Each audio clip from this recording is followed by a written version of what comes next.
A new beginning. The Atari 2600. I'm not sure of the best way to start this off, but here we go. I'm positive that this is not a unique experience that I'm about to share, and one that's been felt by many boys and girls across the globe. The day you plunged into the game console for the first time, connected it to your TV, inserted the game cartridge, and the exciting hum as the TV screen started while the game whirred to life. Mine happened to be a rainbow symbol that stuck with me, and it said Atari. This story takes me back to my childhood home, where I grew up with my mom and brother. My mom raised us as a single mother, and because of this, we had a lot of time where we were on our own to keep ourselves entertained.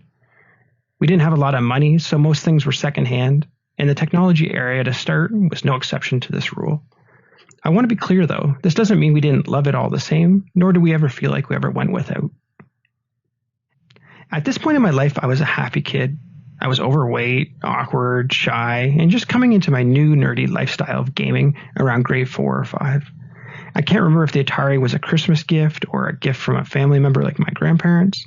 Still, the Atari 2600 charged into our life like a storm and opened a whole new world to us. We hooked up that Atari to the TV with a new switch box connector, and we were ready to go. That connector also swapped back and forth between the Atari and our classic wood grain VCR, complete with a top cassette loader. That VCR weighed about 1,000 pounds to me as a kid and was perched on top of the old TV as we gamed in fear that it would crash down upon us as we were playing and possibly kill somebody.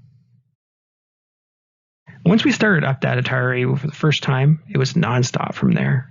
Asteroids, Space Invaders, Donkey Kong, Combat, Joust, and many more titles that we probably spent more time playing than we really should have. And our mother repeatedly told us to move back from that TV or ruin our eyesight forever. I remember my grandmother showing up at her house with bundles of old cartridges one day that she had found in a neighborhood yard sale. We stashed these in the side table of the living room, organized them thoroughly by games we liked the most in the front and those we found tedious or difficult in the back since we were young then. The Atari created a much more competitive gaming environment in our house between my brother and myself.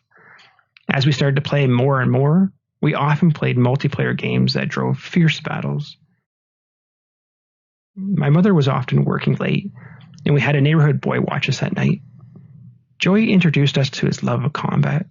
We played that religiously between the three of us, battling with tanks and planes and frequently for fun. He also showed us some other fun things you could do with that Atari, like take the rubber handle off and stick it onto something like a suction cup. Somehow, no matter how hard I tried, I could never get this rubber handle to stick very well to my little brother at the time. The used 2600 and all those yard sale games were pivotal in the foundation of the gamer I am today.